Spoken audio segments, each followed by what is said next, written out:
with our top stories.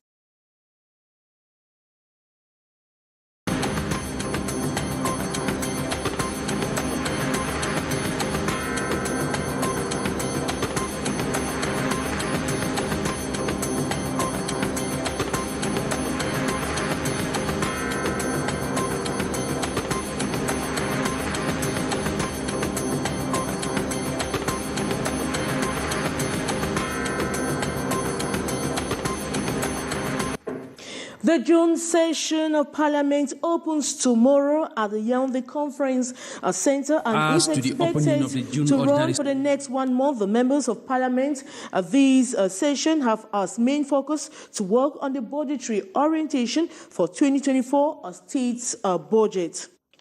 The ping-pong game between traders and the administration of Bengui subdivision continues this week with the sealing of shops of traders who did not open them on Monday, which, according to the new divisional officer, means they are expecting ghost town calls from separatist fighters.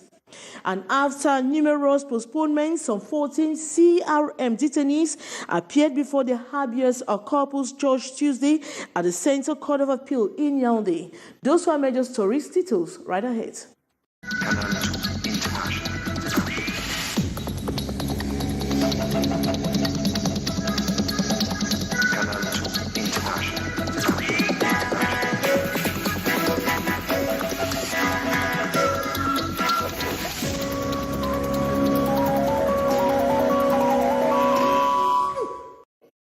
Good evening once more. The ping-pong game between the administration and traders of Bengui subdivision northwest region of Cameroon continues this week with the sealing of shops of traders who did not open them on Monday, which, according to the new divisional officer, means they are expecting ghost town calls from separatist fighters. In addition, only the road from Bamenda through Bali to Bengui has also come under separatist threats since yesterday. More on the story with our reporter Saleh Sherifa and Annie Collins Annie.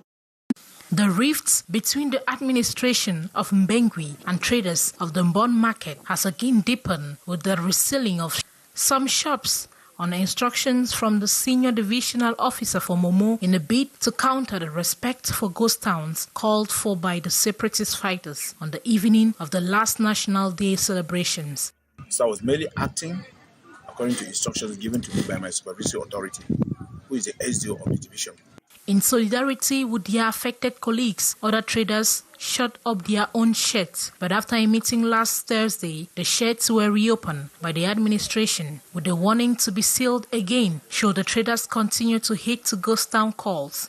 If the administration has given you some instructions, I know the administration is not there to dig a pit for the people to fall or to be buried inside. No, the administration simply gave his instructions. Those people whose shops have not been sealed should open. Then I will take my decision.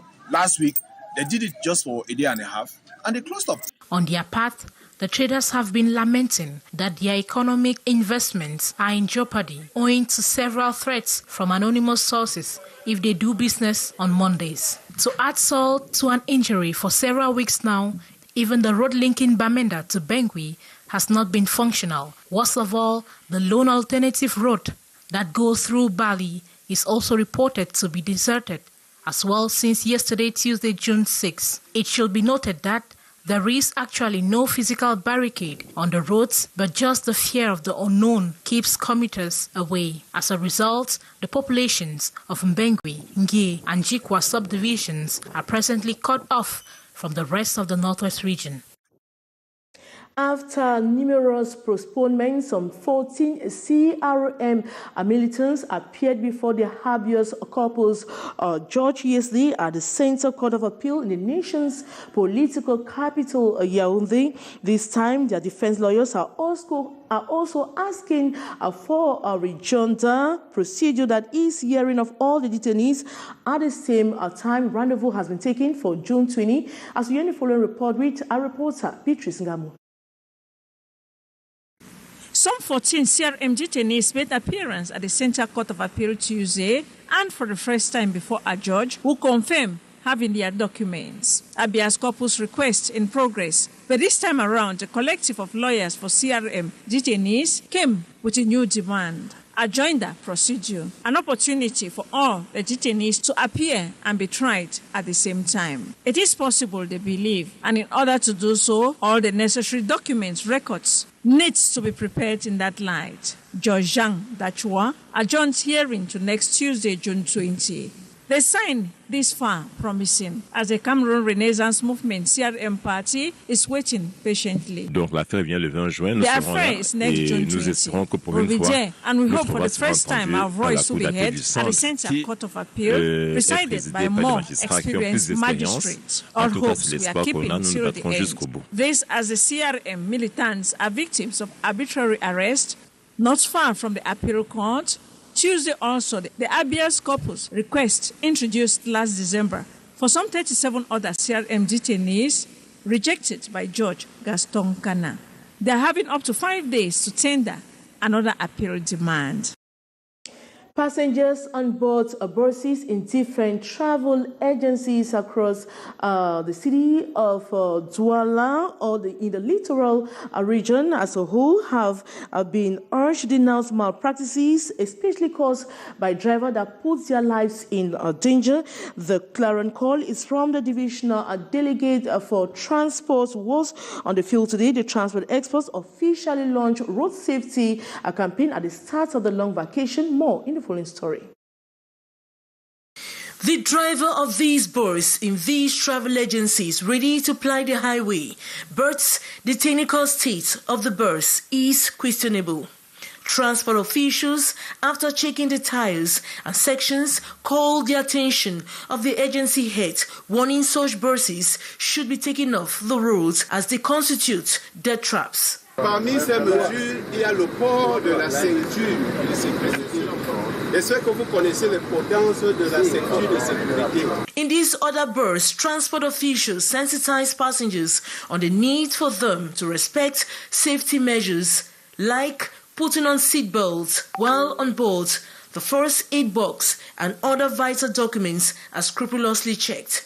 Passengers are told to be vigilant and denounce drivers guilty of overspeeding, wrongful overtaking, sleeping while driving, and a lot more. Le ministre des Transports a lancé une campagne de prévention et de sécurité routière. Nous venons donc nous rassurer qu'au niveau de l'agence, on applique ces mesures.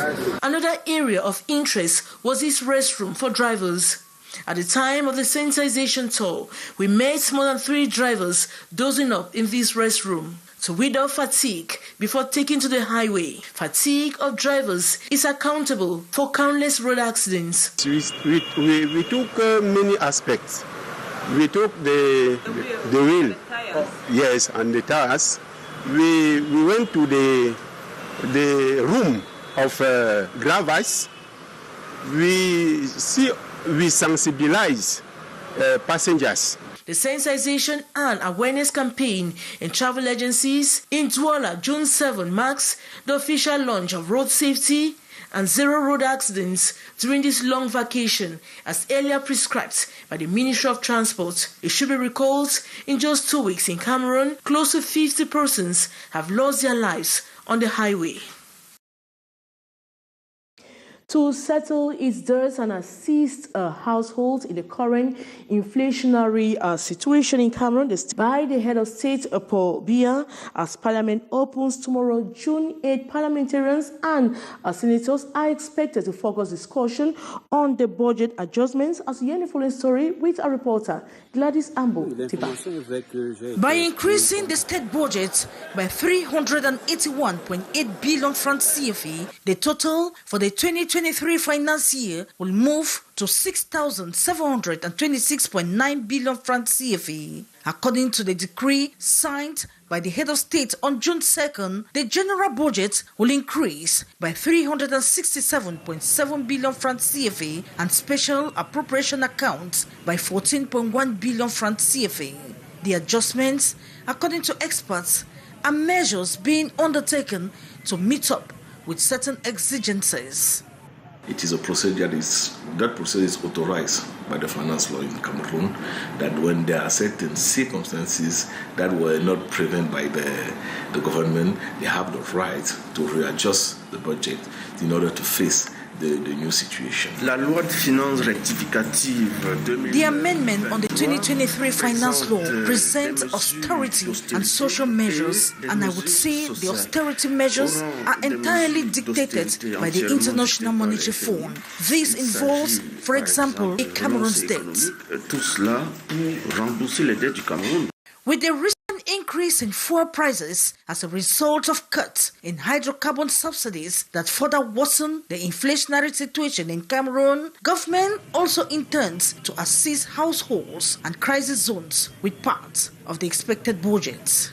The latest readjustment that we had, that was authorized by the head of state, they told us that it is concerning the help that the government wants to do to families, to families concerning inflation that we talked about last time.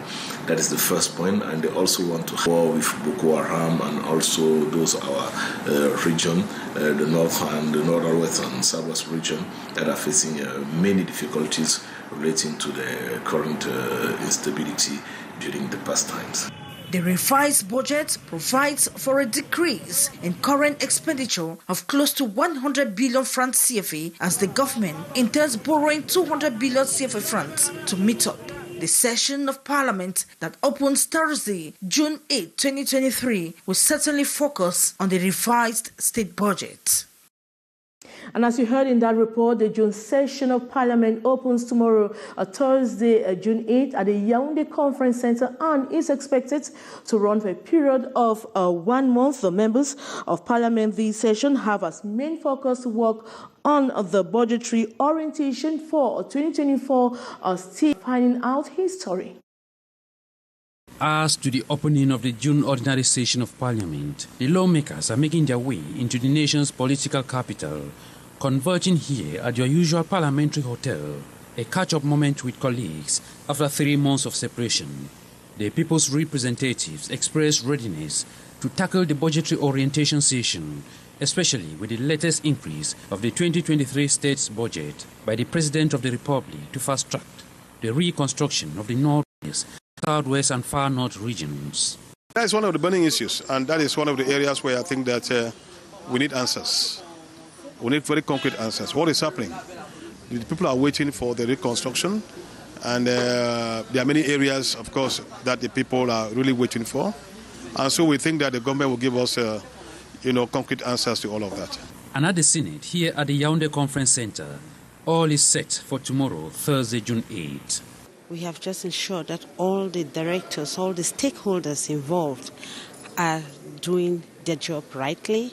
For now, the Directorate of General Coordination, we've already received a couple of, if not almost all the senators who've been installed effectively at the Hotel Monfebe, and the medical team has been put in place to ensure that in case there is any health emergency that is taken care of, the visit to the main ceremonial hall, everything has been put in place. The opening ceremonies are scheduled for 11 a.m. and 4 p.m.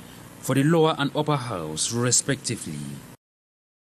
We now tell you about this flavored tea with a mixture of aromatic spices mostly consumed by the people of the northern parts of Cameroon, but has gained popularity among people of diverse origin.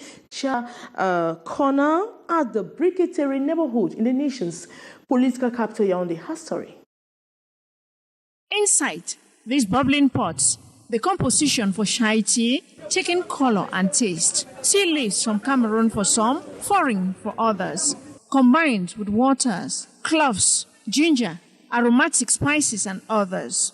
The herbal liquid at the end, dark red, black, depending on the composition. The new taste of persons from diverse origin here in Cameroon. A tea which before was mostly by people from the northern regions of the country. We have Chadians, Cameroonians, Betty, in fact, everyone here, the real living together is here.